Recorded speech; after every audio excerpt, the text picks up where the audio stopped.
ప్రభుత్వంలో చిరు ఉద్యోగులు లేదా అవుట్సోర్సింగ్ ఉద్యోగులకి సెక్యూరిటీ లేకుండా పోతుంది. ధైర్యంగా తెగించి తీసిపడేస్తున్నారు. ఇప్పుడు తాజాగా చూస్తే గ్రామ సర్వేయర్లను 40 మందిని ఉద్యోగాలను తీసేశారని, న్యాయమైన డిమాండ్లు పరిష్కరించాలంటే ఆందోళన బాటపట్టిన గ్రామ సర్వేయర్ల మీద చంద్రబాబు సర్కార్ కక్ష సాధిస్తోంది.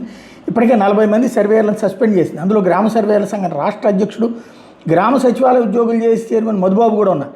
ఈ చర్యల ద్వారా మిగిలిన ఉద్యోగులను భయపెట్టచ్చని సర్కారు యోచన కనిపిస్తుంది. అనుమతి లేకుండా యూనియన్లు పెట్టి పోరాటం చేస్తున్నట్టు ప్రభుత్వం సస్పెన్షన్ ఆర్డర్స్లో పేర్కొంది.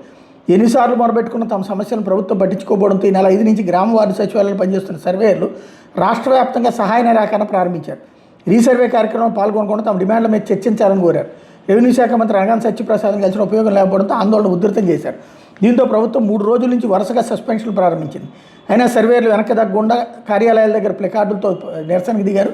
వాళ్ళు అడుగుతున్న డిమాండ్లు ఏంటంటే, ఇతర ఉద్యోగుల మాదిరిగానే తమ పేరోల్లో మార్పులు చేయాలని, సచివాలయాల్లో పనిచేస్తున్న ఉద్యోగులందరికీ 30,000 బేసిక్ పే ఉంటే సర్వేయర్లకు మాత్రం 25,200 మాత్రమే ఉంది.